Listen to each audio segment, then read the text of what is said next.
All right, my friends, welcome back. Comeback Journey Podcast. Got my boy Peter here with me. Yo, what's up? We go back, man. I don't think I've seen you. It's been quite a while. It's been some years, bro. It's been some years, yeah. I'm glad, you hit me up about this book. You want to hold it up? Yeah, of course. So we got the book right here, How Money Works. How Money Works, Stop Being a Sucker. Yeah, dog. So tell me about this book. Is this the company you work at? Yeah, so we just published this book in January, actually, and I mean, everybody I've talked to just been having mind-blowing information. It's so simple, when you read it, it's very, a fifth grader could read it and be like, why don't we use this? But I sat down with some of the top people in the company, like the CEO and all them, and it really resonated with me why they do what they do. I mean, they've already made millions of dollars in the financial industry and everything like that. So I wasn't just trying to hang around them for them to buy me stuff. It was more just to gain some knowledge. And they're like, we understand we only have 10 years left. They're 50, 60 years old. And they just wanted to help the millennials and people before them gain knowledge of how to create wealth for themselves and sustain it and really just do it at a young age. Because I mean, the statistics on people who are 40 years and up and how they don't even have $1,000 to their name. Yeah, man, I saw that. It's insane, man. And one of the things in the book, it talks about how only 30% of the people in in the world can actually answer 4 questions about financial literacy. So I was just that's a scary thought, because nobody really teaches us this in schools or anything like that, and I just really resonate with that just because I wish my family knew this when I was younger or when I was younger, and if we did, maybe I wouldn't resonate with as much. So I'm so happy that the way I grew up, but at the same time, I want to be that person for the people before me and everybody, my family, friends, coworkers, whoever I come in contact with, just really have that knowledge so they can really make the right financial decisions and be confident in what they do with their money instead of just being have you ever gone to a mechanic or anything? I don't know how familiar you are with cars or anything. Me myself, minimal. Yeah, exactly. So I go to a mechanic and they tell me something's wrong with the car, I believe them because I don't know shit about cars. They're just all right, you gotta, your belt, conveyor belt, your belt changed. I was how much does that cost? They could tell me it costs, $5,000. Fuck if I know how much that costs. So I'm all right, here's the money. That's kind of the same way with how banks and just big financial companies kind of sucker you into it. That's why they call you stop being a sucker.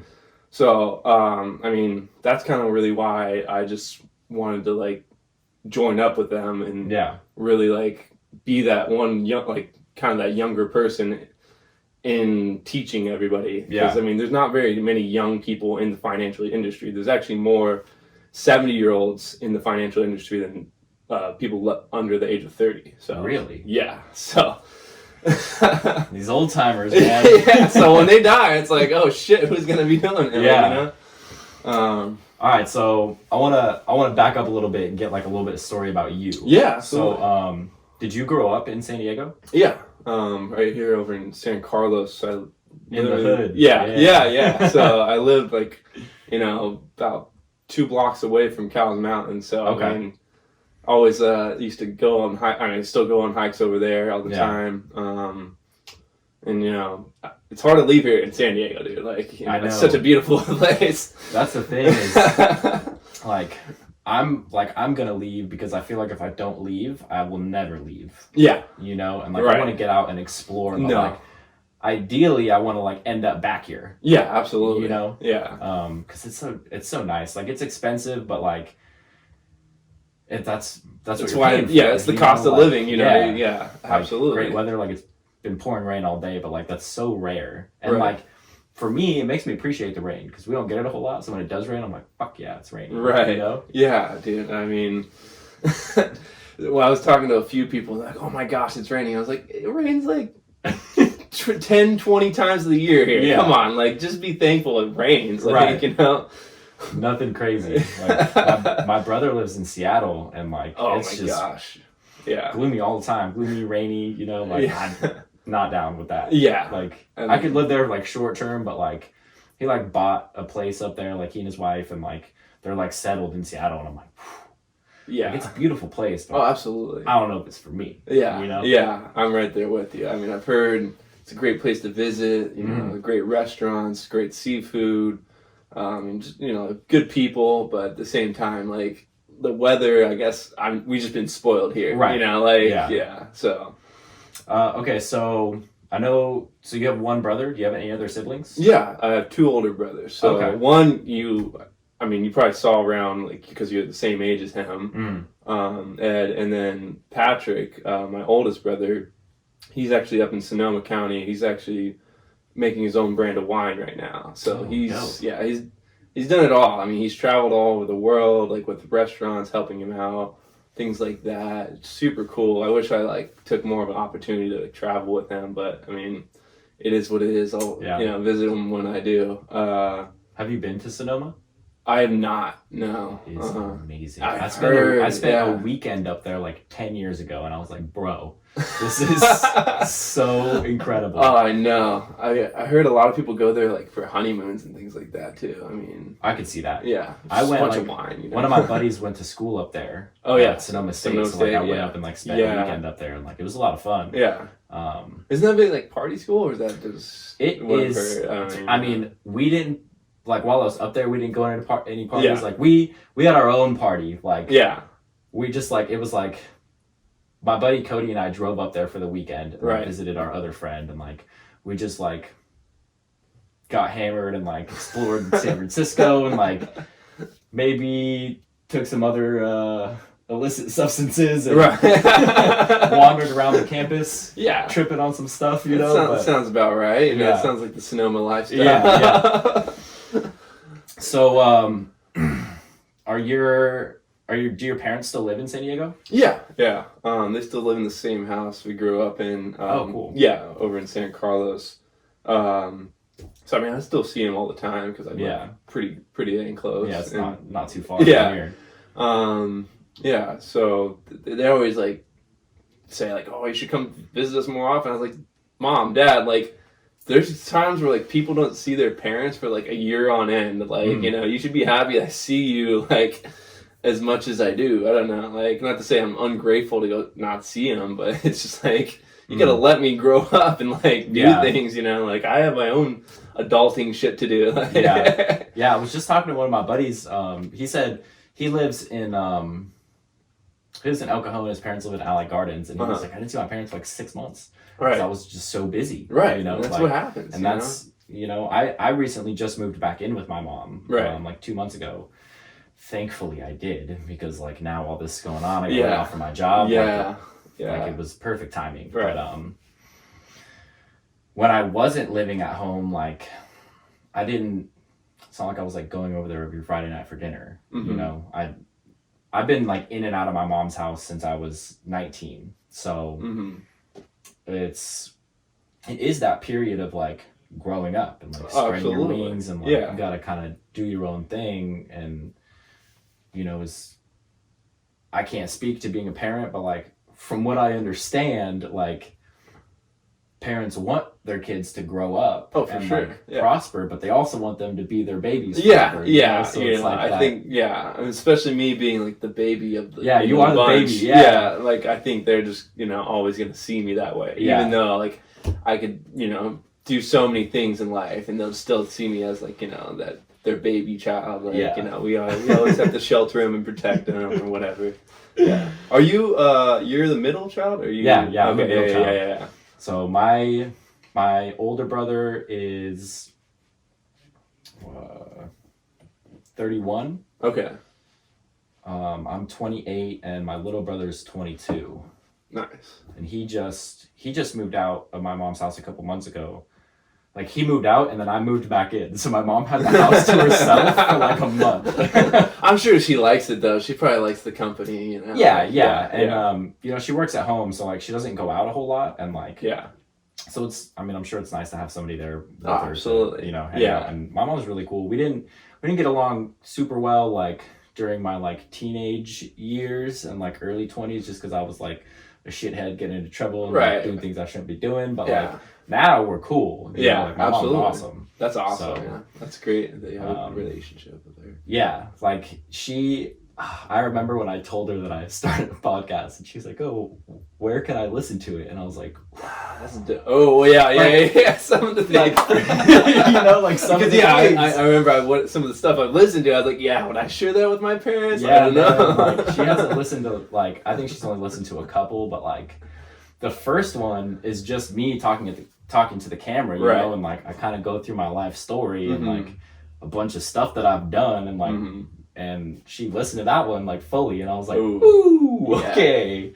But like, you know, she knows. Like, I mean, I'm good now, and I'm like doing my best to like progress in life, and like, I'm as hard as it is for people to not judge other people. Like, my mom's really good about like not like bringing up like, "Oh, well, you know, you did this, and this back in the day." Yeah, in like, the past. You know, That's the thing, is like, I feel like we just get so caught up in the past. We don't, you know, we attach that to who we are sometimes as our present self. Yeah. You know, and that's something I've definitely been trying to, you know, progress with, I guess you could say, is, you know, not to, like, I guess when I was younger, like, especially in high school and things like that, I was more, like, just not very confident. I didn't really have too much confidence, just because a lot of things have happened, like, you know, in high school and before that. So I never thought I was good enough for things. And then all of a sudden that would, like, you know, just, I would keep repeating that in my head. Like, I'm not good, you know, I'm not confident, you know, things like that.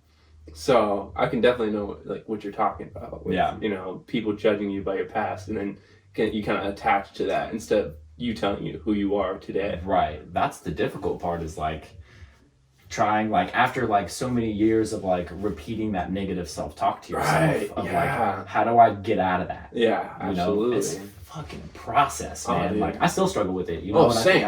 I think it's an ongoing battle. I don't think it ever goes away. No, like you can like minimize it. Oh, for sure. But like you're always gonna have to like be able to check yourself and be like, bro, shut up, you got this. Yeah, you know? Yeah.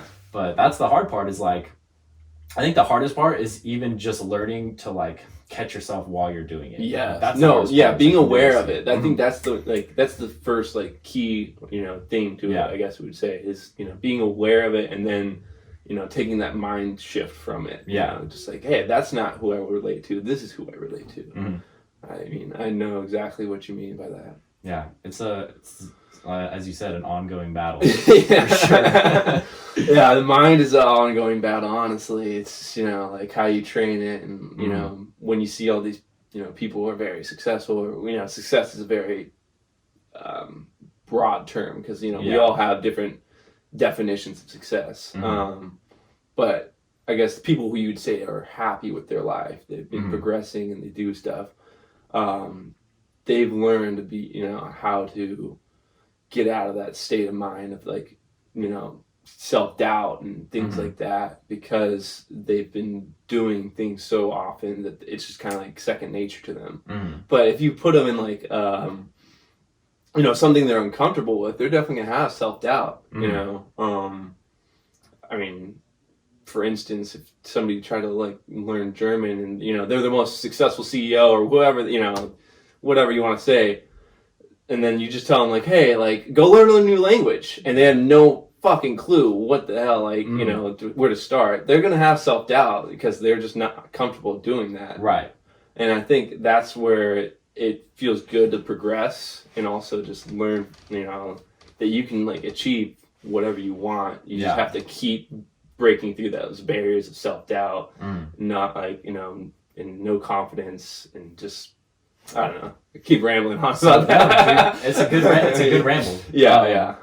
So what, like, where did like the because for me, like my lack of confidence and like lowering of self-worth was like in because like middle school time frame, I got bullied heavy by like kids that I had been in the same class with. Like I went to Catholic school, so my graduating class from 8th grade was like 31 kids, right? Most of which I had been in the same class with since 1st grade. Yeah. And then like 6th, 7th, 8th grade, I got bullied heavy by like these kids that I had known like my whole life at that point, you know? And like that really like brought down my confidence level like super low. So like what was your experience with that? Like I know you mentioned that you were bullied also. But like, so for me, I mean, there's a couple different things, I guess, like in school and things like that. I would say, I mean, I learned to be like a very passive person, I guess. I don't know really where exactly, like I guess I just made the decision all of a sudden, like when I was like a lot younger, just to not like, it was better not to fight and argue with people. Like if they just call you like they pick on you, just let it fucking go, I guess. But like, it learned I had no backbone then. I became like a spineless, like I wouldn't stand up for myself. And then I guess things I was comfortable with, like I was really good at like baseball and like sports. But then like in high school, I got cut from the team.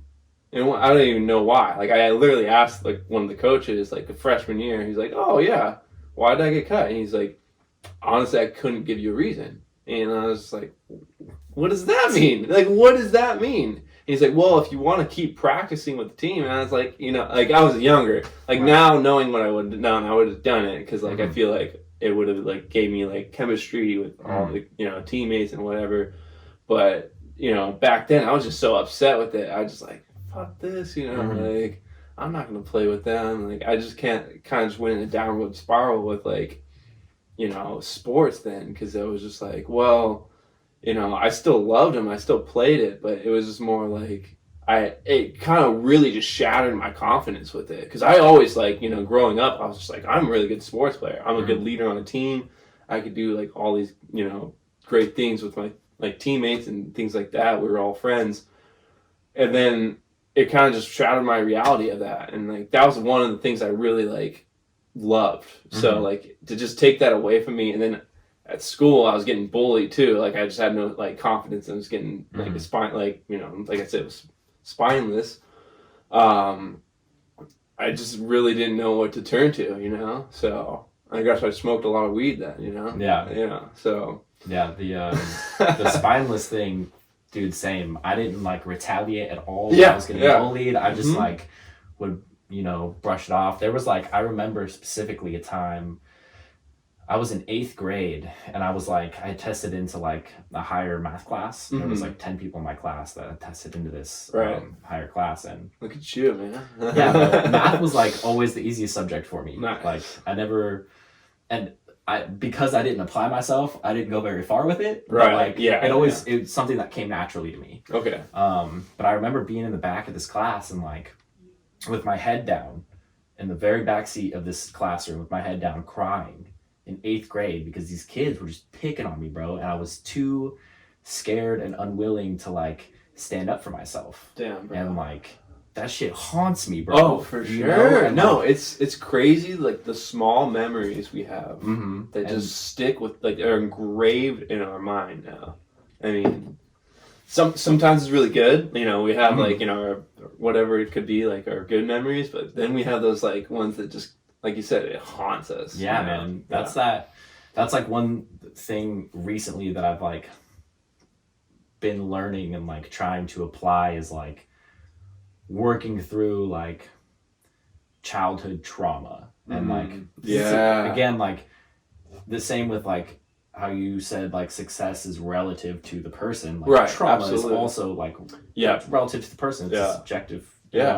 And it's like even just little things like that, like getting bullied or like somebody trips you on the schoolyard or something like that, and like that shit sticks with you, bro, and it like dictates the way you live your life. And it's nuts how that shit happens, right? And fucking A, man, it's a struggle. Like I try to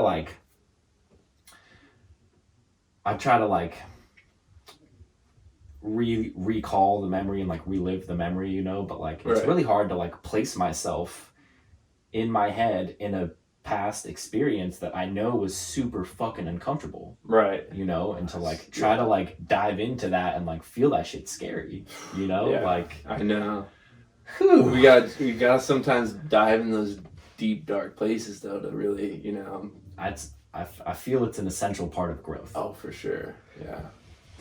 So what do you usually, I mean, like you're saying you've been working on like going through childhood trauma. So what do you usually do to like, you know, have a breakthrough with that? So this is, and I have yet to have like a significant breakthrough. Okay.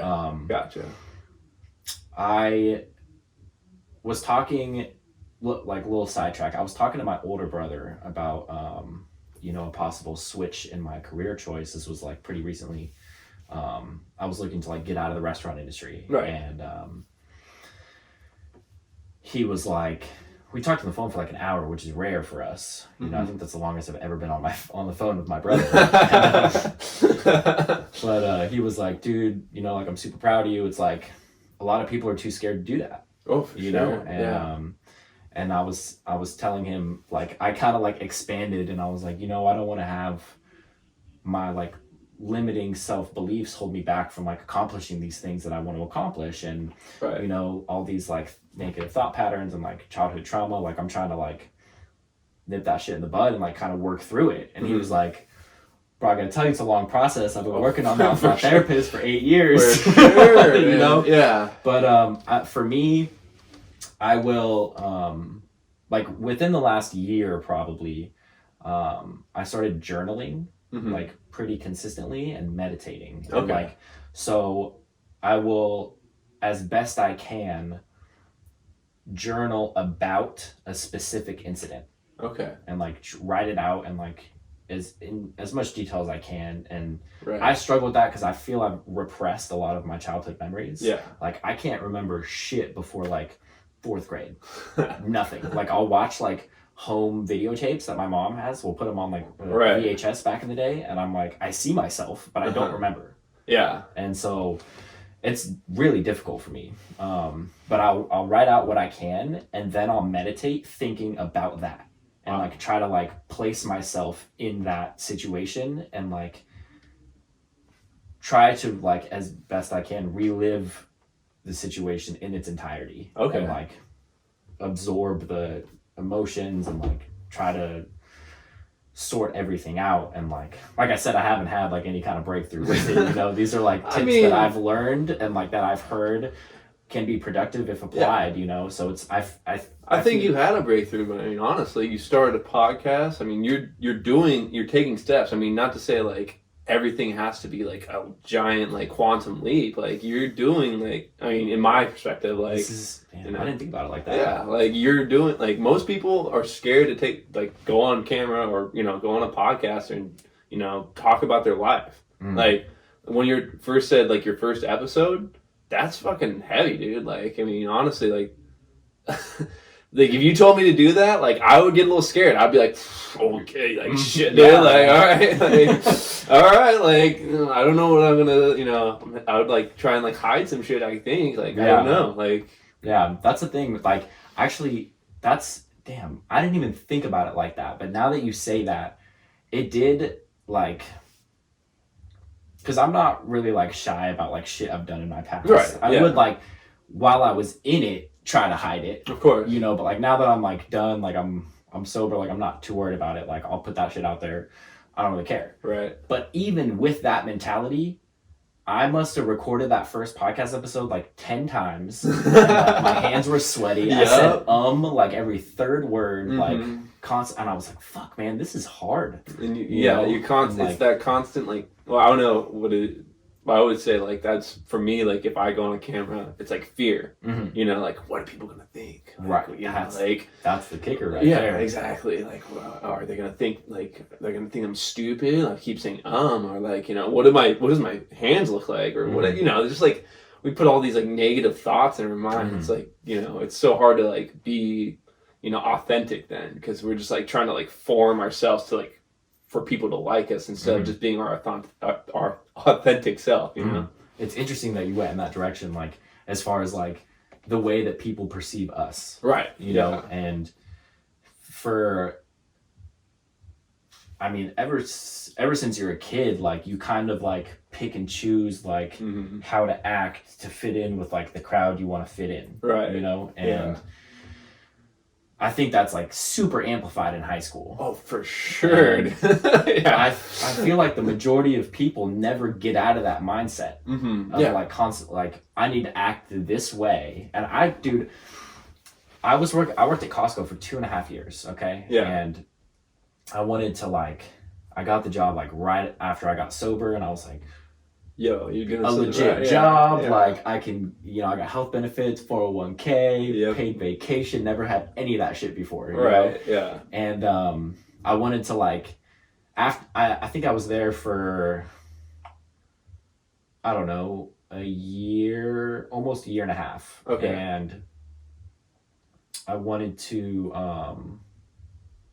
start moving up the ladder. Of course. Yeah. This company, everybody wants to progress. Right. Yeah. And so I would start portraying myself in a different way in order to like, because I thought that's what was required to move up the ladder, you know? Right. And I went to I interviewed 6 times for like a supervisor position at Costco. 6 times in like 6 months at a bunch of different locations, and like 5 or 6 times. And I would always I would get really good feedback but I never got any of the positions. And I'm like, why? Right. Why not? And upon further review, it was because I was just like regurgitating shit. You're a robot. You're a robot. I was just saying shit that I thought they wanted to hear. Oh, for sure. You know, and like, oh yes, I know the proper procedures and blah blah blah. And they were probably like, this fucking guy. You know? Like, like he's got potential, but no. Yeah. And and to add on to that, the restaurant that I was just working at, like I was working Costco and that restaurant, and then I quit that restaurant to get a job at another restaurant, and still working 2 jobs. And then I ended up going back to the first one. And I went back, they asked me to come back, and I was like, I want a management position. And they were like, we'll see what we can do, you know? And I was like, all right, whatever. So, what were you doing before? Bartending. Okay. Well, that's what's up. I was a bartender too. Yeah, man. It's good money. Oh, you know? Yeah. I was doing it at the Hotel Del for a while, so I mean, you make some really good money. Bank, yeah. But so I ended up getting this management position, and like right around that same time I quit Costco. Right. And I was in that position for like until the restaurant recently closed last month. But right before they closed, already I had started looking for a job in a different industry, because I realized that I only took the job of manager because I wanted the title of manager, not because I actually wanted the job. Wow, yeah. That's again, just because I wanted people to see me as this authoritative figure. The status. You know? You're going status, for the status, bro. for And sure. I was like, fuck. I can't be doing that, you know? And again, blessing in disguise, like as awful as this current world situation is with like the coronavirus, for me, it's given me an opportunity to, for one, put a fuck ton of time into this podcast. For sure. And 2, it got me out of a job that I was not happy at. And it gave me the freedom to like kind of explore and pursue something else. So like I signed up for a course to get my real estate license. Nice. Like an online online class. You know? Yeah. And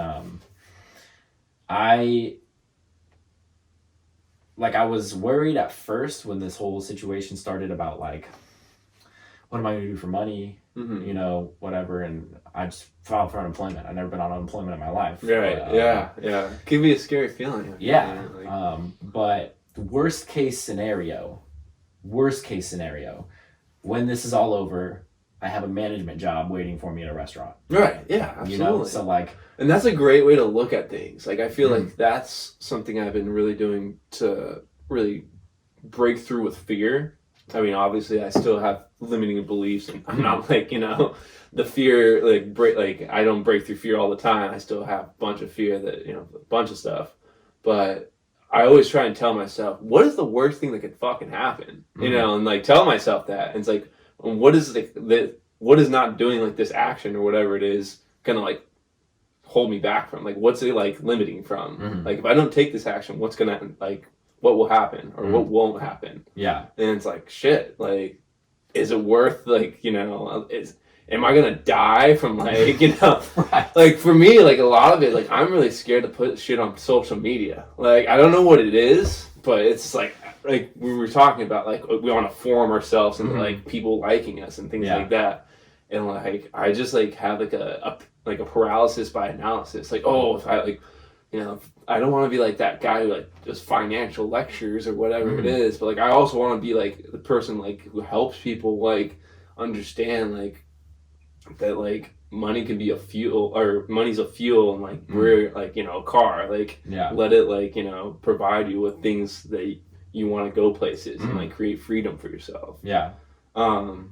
But I mean, I didn't mean to cut you off on your whole story. It's all right. But yeah, I mean, for you, I mean, that's a huge step that you took. Like you said, like you haven't been having breakthroughs. I think that's a huge breakthrough for yourself. Again, damn, bro, you out here spitting wisdom on me, bro. No, because I did the same exact thing. I was bartending at the hotel, and I was making good money, and I was like, oh, dude, I could do this for the rest of my life. Because like, I was so like, I'm 25. And I started there when I was like 22.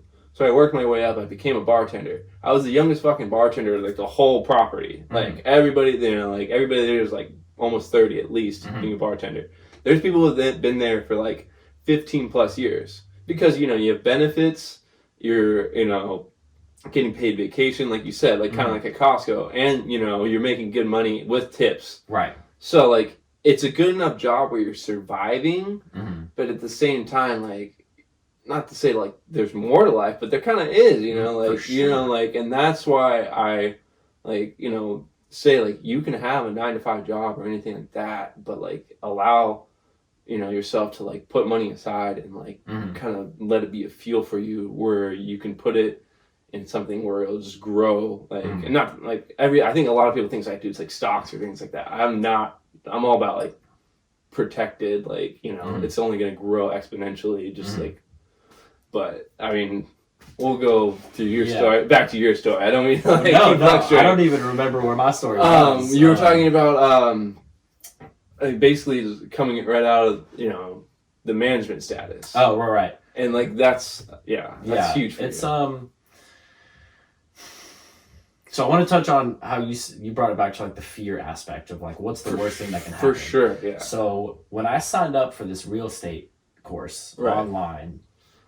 They like sent me the books in the mail, and they're like thick college level books, and I have not studied for a goddamn thing in like 10 years, bro. And I was like, I didn't even crack open the books for like 3 weeks. Right. Because I was like, I was scared. It's fear. I was scared to open a book and learn something.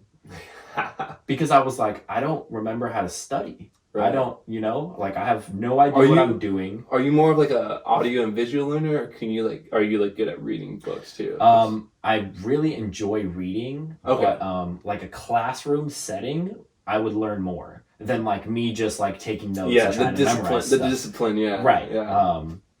And so I finally started like, I've gone through like the first 40 pages of the first book, and just all I did was like. Write notes on everything, and I'm like starting to like get in the groove, but I was literally petrified because I was like, I'm not going to remember any of this. I'm going to read this and it's all going to go out the window and I'm going to fail my test and I'm not going to go, and I was like playing all these ridiculous scenarios in my head. Yeah. And finally I was like, fuck, bro, like I gotta, so now I'll put aside like an hour a day and like just fucking take notes. Right. Don't get overwhelmed, bro. Just go. Like I literally set a timer. Right. And I'll go for an hour. And when the hour's up, fuck it, I'm done for the day. Yeah. And like I'll get back to it. That's a great way to do it. Though. And I mean, we'll see, but like it's let me be honest with you. Steps, I mean, I didn't like I did real estate, or I didn't do real estate. Like I was studying for the test. I kind of did similar to you. Like it was like more of like like you were saying, like I didn't crack open a book or do a course for like the longest time. And I think part of me is just like, why don't, like, it was my why of like, why am I doing this? I think it was just solely for money. And that's really not for me, like, how I should want to live my life. Like, it shouldn't be like based off of monetary value. It should be like, is this going to be making me happy? Am I like benefiting people? And real estate can definitely do that. I'm not talking down on it at all, but for me, I think I was just solely doing it because like I saw a lot of, you know, real estate agents like, oh, they're making lots of money in San Diego. I was like, I want that, you know? Yeah, like, yeah, for sure. But then like it kind of went down to the status thing. Like, you know, I don't just want money because I want, you know, the status. It's more like the, you know, the time freedom kind of thing. Right. That's where I'm at too. Yeah. The freedom to do what you want when you want. Exactly. Here's the thing, like I'm getting my real estate license in California. Right. By the way, so give you a little hint, like 80% of the stuff you're going to learn on that test or on the stuff, you're not even going to apply to the... That's what, dude, I literally was talking to one of my friends on the phone yesterday, and she was like, they're going to make you memorize all these ridiculous dates and like when the laws were put into place and all this stuff, and you don't even apply any of it. They just want you to know it. That's the same thing for insurance, dude. It's just like so much dumb bullshit you have to memorize. And it's like, okay, we'll memorize it and just throw it away. You know? Yeah, so I'm studying for this course, and then like beginning of next year I'm moving out of the state. Right. So like I'm not doing it for, I mean, it's like a little bit financially motivated, but I don't want to be a real estate agent. Right. I want to learn the ins and outs of the business so that I can start investing in real estate. Gotcha. Okay. And like, what better way to do that than to like learn? Of course. And it might save me a little bit of money if like I want to buy a property, I don't need to hire a real estate agent because I am one. Yeah, absolutely. Know? Yeah, there's a 3%. So, but it's more so just for the knowledge. Yeah, for sure. I don't know if the real estate agent thing is like for me, but well, what's your whole like purpose, like me, like what I said, like my whole why was like I wanted money, you know, it was kind of like a greed thing. Like, so like what would be your whole purpose of like why you want to do it? So like other than like you said you want to start investing in real estate, you know. So I went to have you read the book Rich Dad Poor Dad? Yeah, Robert Kiyosaki. Love it, my man. Shout out. So he had this company had like a real estate seminar out here. And I went to it, and it was like a 1 day thing, and then after the 1 day thing they'll be like, oh, sign up for this 3 day that's thing, how you know? And so I went to the 1 day, and I didn't sign up for the 3 day one. And I afterwards was like, I should have just done it. It's only $500. Worst case scenario, I lose $500, you know? Right. And, but something that the girl that was giving the presentation, something that she said stuck with me. She was like, you know, there's all these opportunities where like you can, and I believe this was like something that she was currently doing. She had bought a house or a couple houses and were like converted them to like a rehab center. Right. And you can give these people like a safe place to stay and like get their lives together, and you get a fat check from the government. Okay. Win-win. Yeah. Right? Like you're helping people and you're getting the income. Right. You know? And that's something that like I've considered, like being that like I've been to rehab twice. So like it's something that resonated with me. And then I ended up going back to another 1 day thing. Like a few months later, another 1 day seminar. I was like, fuck it, I'm going to sign up for the 3 day one. Okay. And then at the 3 day one, they're like, oh, buy this $40,000 package, you know, and I didn't do it. But not to say they wouldn't help you, but that's a lot of money. Like, that is quite, you know, you could buy a freaking real estate property with $40,000. Right.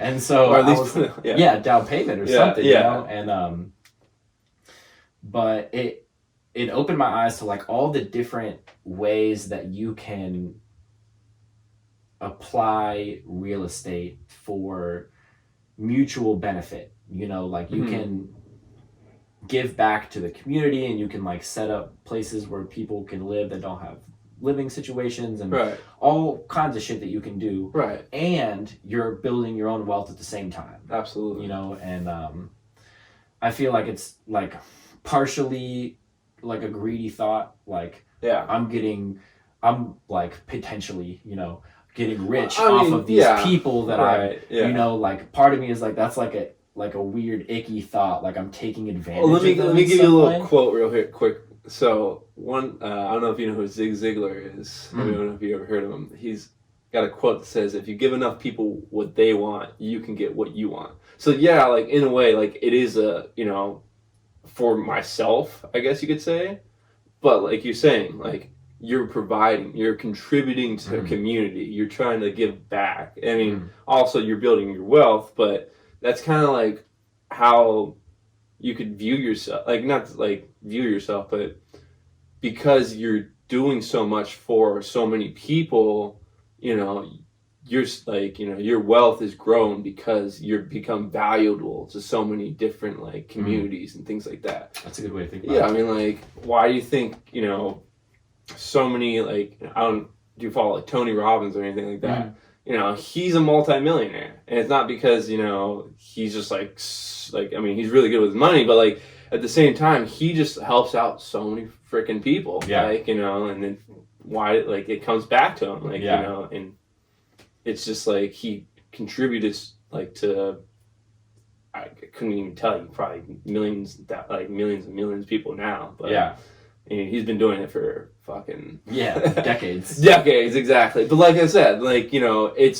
he's also like getting paid to do it. Like, it's not like he's doing it for charity. Like, so that's the thing is like, you have to know your worth. Right. You have to know your own worth. Like, 100%. What do you think that you're worth? Like, what is your time and effort? How valuable is that? Right. To you and to other people. Yeah. And fuck, if you can answer that and apply it, like, sky's the limit. Oh, for sure. You know? But it's hard to like practically apply. It's hard to like find your lane. You know? Yeah, like the lane between, or sorry, go ahead. I would say like the lane between like arrogance and like, I guess like no confidence or like like less self-worth, or I don't know what you could really call it, but like arrogance is like right up here, and you're like, oh, I'm the shit, like, you know, like whatever. And then there's like, you know, I'm not really I'm worthless or whatever it is. And like there's that right in the middle, like that sweet spot. Yeah, exactly. Like where people find you humble, but at the same time, like you know that your like time is valuable, and you have something to offer. Exactly. That people need. 100%. Yeah. That's the kicker, bro, is like trying to find out what that is. Yeah. You know? So what's your game plan long term? Like you said, you thought about doing real estate, but like you were felt weird about the financial motivation behind it. So real estate for me, I still love it. I mean, I study it all the time. I read Rich Dad, Poor Dad. I mean, I think for me, my long-term goal, or like what I want to do is, I mean, I want to build myself in the financial industry, just helping people with money and helping them realize that, you know, they can create assets for themselves. Like that first, like for me, I always tell like a lot of people, like that first dollar should be going to something like that's very safe. Like everybody wants to hit that home run with like the lottery or, you know, stock. Like everybody's talking about stocks right now. Go ahead, but like you always want to put something like that's going to be like safe, principally protected, where it can just grow over time. And that way, like if you're saying you want to buy real estate, you can start dumping that asset into another asset. And so I think once people start realizing that, like for themselves, it really like will just help them like become like fine, or just have time freedom to do what they want to love. Yeah. And I think that's what really resonates with me. It's like, I don't care about money really at all. It's more of time freedom, you know, to travel, to be there for my kids, you know, like, to do whatever I want to do and love. Like, I love like going out and like hiking for like, weeks at a time. Like, but I don't think I have the financial status. Like right now, I have a mortgage to pay and things like that. So it's like, I can't be like, all right, guys, I'm going to go for, we're going to the Himalayas. Yeah, exactly. I'll see you in a few weeks. Yeah, and like, not to say that's a limiting belief. I'm just working my way out there, and to get to that point where I have the freedom to do it, and I want to do it like as soon as possible, because like I think, like I remember you and Cody were talking about in a podcast a couple days ago or whatever it was.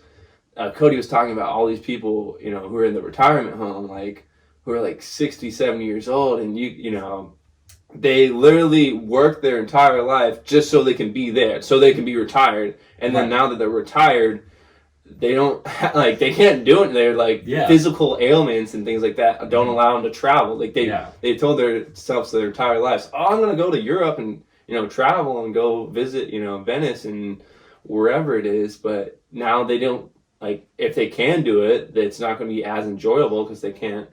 They don't have like the ability to just move quickly or it's dude, it's tough, man. It's a scary thought. Like, I was talking to my mom a couple weeks ago, and this is like when the market started to crash, you know, and she was like, I'm terrified to check my 401k. Yeah, dude. And my mom is 59, so she's looking to retire like pretty soon, and like she was, and that's a freaking out a little bit, and I was like, I felt for her, because I was like, I checked my 401k, which didn't even have that much money in it, and I like lost a decent amount of money, and I was like, fuck, like I do not want to be in that situation. Like because like you work your whole life, and then some unforeseen what if somebody was supposed to retire this year? And then this happened, and they lost like hundreds of thousands of dollars out of their 401k. 100%. And they're like, fuck, I have to keep working until it goes back up. Yeah. And like, it's insane. You're trapped. That's like prison. Like, you're not allowed to stop working because you don't have enough money to survive. Right. 100%. Fuck that. Yeah. It's, like you said, it's like a prison. It's literally... Gives me the heebie-jeebies, bro. Oh, dude, yeah. I mean, going back to, like, when I worked at the Hotel Del, like, all these people, they would tell me, like, oh, I'm going to work here till I die. I'm like, fuck, man. Like, dude. Holy shit. Like, I mean, I understand you get to travel and things like that. We get paid time off, but, like, to say you're going to work here till you die, like, there's a few people there that were, like, 60 plus years, like, and they, not to say they weren't happy, like, some of them enjoyed what they do, but like, is there not more? Yeah, there's, I mean, I'm sure they experienced a good amount of life, but like, there definitely could, they definitely told me that like, they have fears of like, when they retire, like, they're gonna run out of fucking money. Yeah. And like you said, people's 401ks have just crashed recently. I know, like, I've talked to a few people, like, one person I talked to, her mom also had, like, $150,000 in her 401k. Just gone. Like, I mean, it's terrifying. And that's, like, when you don't have a lot of money, that's a lot of fucking... Even if you have a lot of money, like, even if you're a millionaire, bro, 150 grand is a lot of money. Right. And if that is all of your money... Right. Or a big portion of your money, and it's gone. Right. You're freaking out. Right. 100%. And that's why you have to, like, have money in different things where it's not just going to be like my whole like life savings is in my savings account and like my 401k. It's like, because if shit like this happens, it's like, well, fuck, I'm fucked. Like, my whole life just kind of like went down the drain. Then like everything I worked for just is gone. Yeah. Oh, man, it's a scary thought, dude. Yeah. It's a strange world that we live in where the majority of people don't do what they want to do because they're scared of like leaving where they're at. Because they're comfortable. Yeah. Comfortability is a great place. Devil, bro. Yeah, for sure. It's like it's a oh yeah. It's cool because it's comfortable. Yeah, like how you don't have that much to worry about. Yeah, that's how I felt at the Hotel Del. I'm sure that's how you felt, when you're bartending and when you're a manager. Yeah, it's a comfortable because you like worked your way up there. You kind of learned like the ropes of it, and now you know at the back of your hand, and you're like, okay, I'm chilling now. Like I don't need anything else. I'm good. And it's like, then I think that's kind of how people become miserable because they, if they sit in that spot for like so long that you're not progressing at all, and like when you're not progressing, you're kind of regressing. Yeah. So you're not really, I think feeling good about yourself. I think another like side of that is like how you said, like people get comfortable in their jobs, and they, they have this security. They've been there for a long time or whatever, and they're okay with where they're at. But then something like this happens, the situation we're currently in, where overnight you're out of a job. Yeah, exactly. If somebody could, like the owner of the restaurant that I worked at, he put all of his money into that restaurant. Yeah. And he was working like 80 hours a week, like grinding, working to like build up this business, and like right before the 2-year mark, boom, closed. Right. And he was like, I might have to go. He's like, I'm about to ask one of my line cooks to hook me up with a job at Domino's. Fuck, dude. And like you realize, like when he said that to me, I was like, oh my god, he's early 50s, right? That's and like a successful restaurant owner, and then all of a sudden, boom, gone. Right. Yeah. No income at all, and like that's why I was like, fuck, man, like what can I do to make sure that I'm never in the situation that I'm currently in again? And like I don't really know yet, but I'm like doing what I can to figure out where I can like place myself to where I'm like to where I don't have to worry about if something like this happens, I'm fucked. Right. Yeah. Yeah. You always want to have like that safety net to catch you. Yeah. 100%. I mean, that's kind of what, he put all his eggs in one basket in his business, and he was comfortable because he was making money in his business, and like you said, poof. Poof. Yeah. Poof, bro. So in your current position at this company you work at, like what do you do? Like you said, you're in like the financial industry, right? But like, so I like to say like I'm a financial educator. I mean, I first like to give people just the information that they can learn about to just help like create more time freedom for themselves. And like by doing that, it's more just like a lot of people have the misconnotation like, oh, if I'm going to be an investor, I have to have a lot of money. Like why? That's completely false, because why are there celebrities and bunch of athletes who have millions of dollars and then they fucking go bankrupt? Yeah. It's more of just like learning information of how to become, not to say wealthy, but just like have more freedom for yourself. Yeah. What's that term? Like, don't work for money, have the money work for you. Oh yeah, and that's my main, like, not to say slogan, but like that's why I like kind of preach to people. It's like, when you're working for your money, you're a slave to money. And when you have money working for you, it's you can relax. You can go on a vacation and not worry about like like, am I gonna fucking be like down, in the negative or like in debt now? Like, and also that's another thing. Like a lot of people who are in debt, they're like, oh shit, like I have to get out of this hole of debt before I start investing. And that's, I say fight fire with fire. Like you start using, investing like safely, like where you're not gonna lose money, and like start paying that off, like pay off the debt, and also like have like money dumping into that from an asset. Like, and that will get it out quicker. And that way, when you're not just like out of that debt, you're just starting from ground one. Like you already have something building from yourself. Right. You know, you're fighting fire with fire. And then, I mean, to me, like, it's more of like,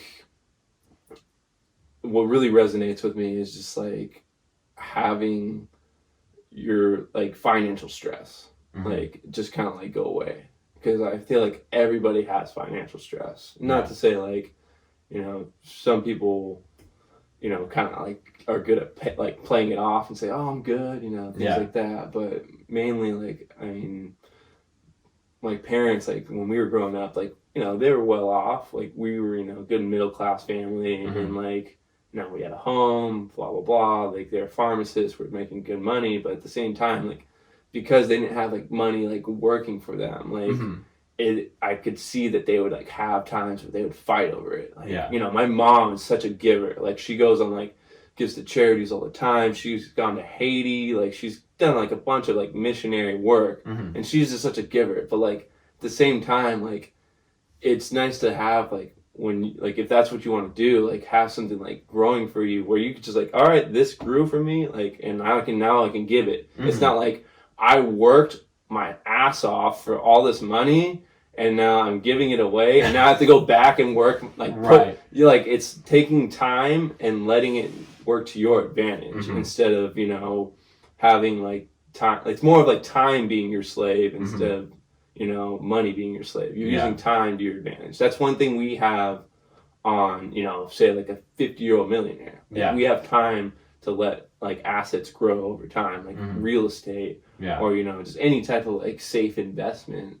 But yeah, that's why, I mean, I'm a huge advocate of that book, just because it just really goes over like the time values of money, you know, what compound interest can do. Like Albert Einstein was like a huge advocate of compound interest. I mean, not just in sense of money, but just like, you know, like Kobe talked about, like I would wake up at like 3 a.m. to go work out. Then I would like work out again at like, you know, noon, and then I would work out again at 6, and that's 3 practices. Most people are getting 2 practices in. If I'm getting 3 practices in a day, that's more practices in a year than like most of my opponents. That's why I'm the best at my craft. Yeah. So I mean, and then it just goes, I mean, just really like having yourself like have that knowledge, you're more confident. Like I went back and said, like when we were like talking about like going to a car dealer, or not car dealership, like going to a mechanic. Like, you know, we don't know like what the we don't know what we're fucking doing with our money. Like most people, we put money into a 401k. Not to say 401k is not bad.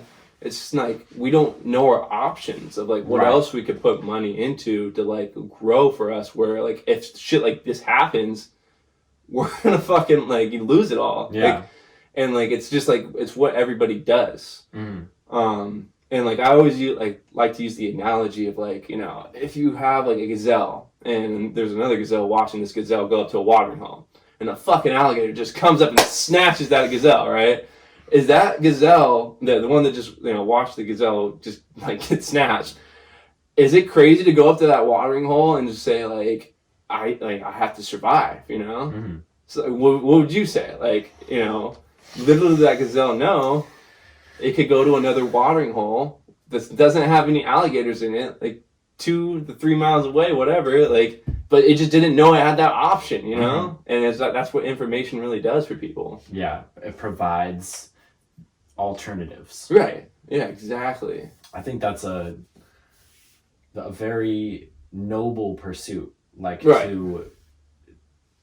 to want to educate people so that they're not repeating the cycle of like being a slave to money. For sure. And being a slave to time. Like how many, like, I know this is like probably a well-known fact, but like 2/3 of your life, if you are working a job, is spent working. I'm sorry. 1/3 of your life is spent working. The other third is spent sleeping. That means you have 1/3. You really, and that's not even counting like commuting to and from work, grocery shopping. How much time do you really have? 5 hours a day? Maybe? Of complete freedom. that blows my mind, bro. Right. Like, and that's why I'm trying to work my ass off now and create that time freedom. So I don't, when I have the option of like when I'm 30, 40 years old, like I, can be there for whatever I want to do, like my family or, traveling more or just, whatever the fuck it is, Yeah. Like, I mean, I have so many like passions of like what I love doing. Like one of my goals is I want to go to every baseball stadium and things like that. But like that would be dope. This is super dope, But what else you got? What are your other passions, bro? Like, what else do you want to do? Oh, I mean, I for sure want to go see the Great Barrier Reef in Australia, dude. I mean, go do Beer Fest in Germany. Hey. Yeah. Das Boot.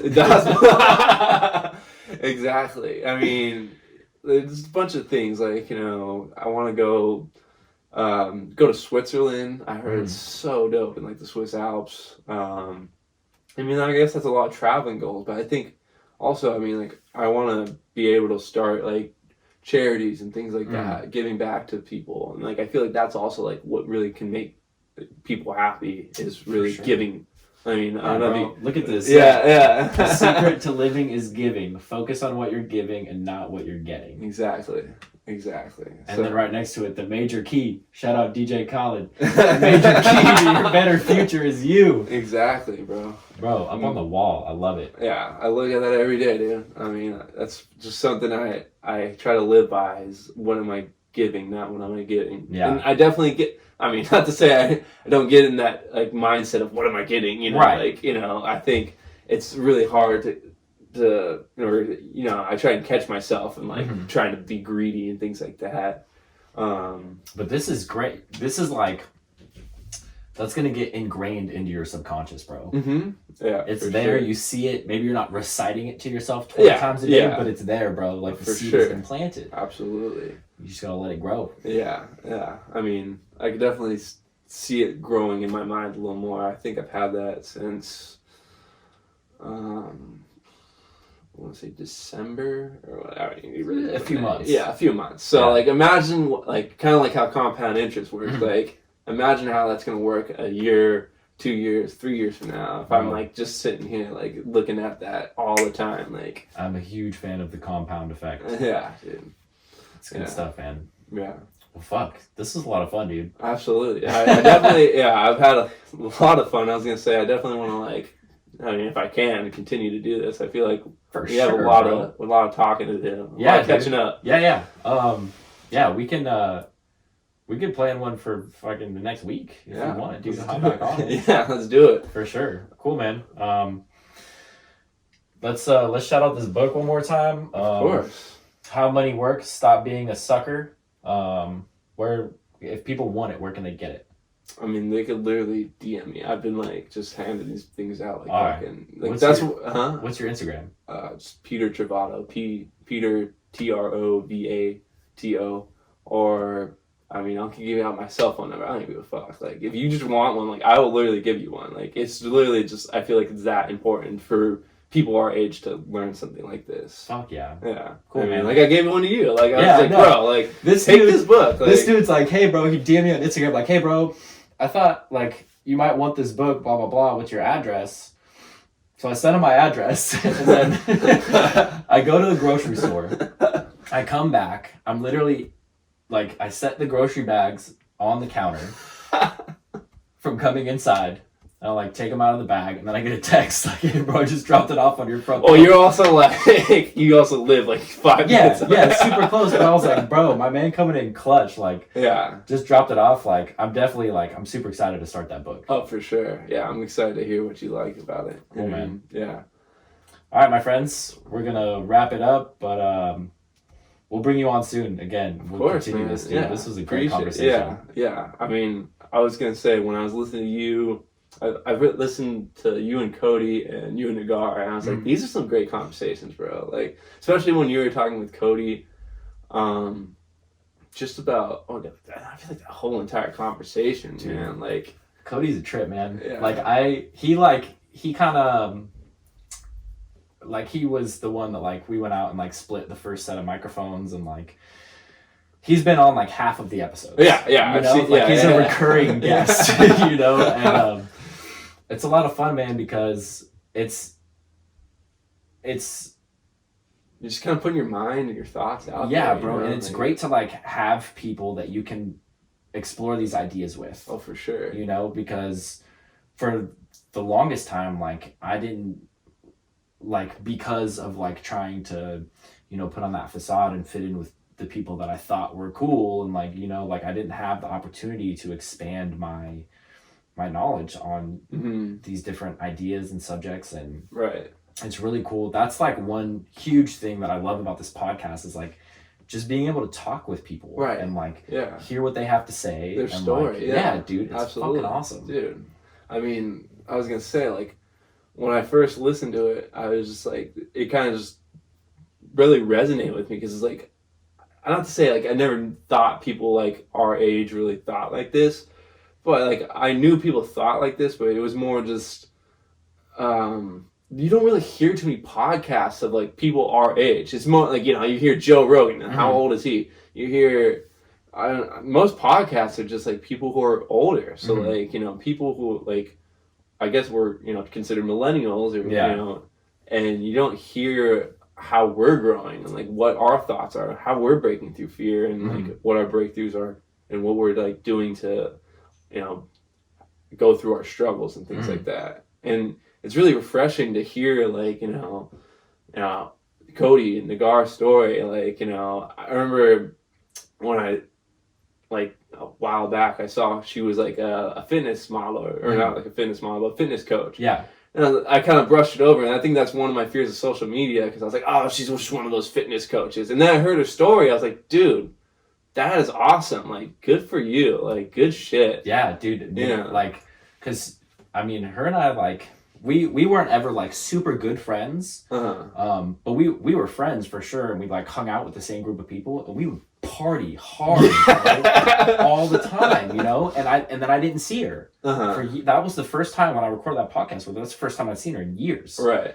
And so I didn't know the story either. Yeah. And just listening to her, I was like, bravo. Yeah. You know, like, and it takes a lot of fucking guts to do some shit like that. Right. And you don't even know people's, like, you know, stories behind that. Like, I didn't know, like, how she grew up and shit like that. You know, like, we always just, you know, we always want to just put a label on people. And I think that's, like, one of my fears of social media. I don't want to be labeled as, like, like, you're... Yeah, this is just...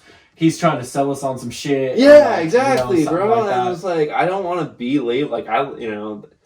But at the same time, it's like, it's a great platform to, like, really get yourself out there. And that's why I, like, you know, recommend you for, like, you know, being able to, like, put yourself out there and, like, show yourself on, like, your podcast and things like that. Like, and you're posting things about your podcast. It's really awesome. Like, thank you. Yeah, of course, that. Man. Of course. All right, man. Yeah. We've been trying to do the closing thoughts for a while. I know. Well, so here's the thing. I didn't have anything to do today, and then as I was pulling up, my uncle texted me and was like, hey, you still coming over? And I was like, oh my god, I completely forgot. So I was like, okay, yeah, I'll be there. Like, I got some shit to do, but but I forgot. Like, I was texting him the other day, and he reminded me, and I was like, shit. So we're cutting it short today, but the next one, like, we'll have open-ended, like, for sure, for a long time. We'll go deep into the mind of, like, our struggles and things like that. For sure. Yeah, I'm with it. I'm down. All right, guys, signing out. See y'all next time.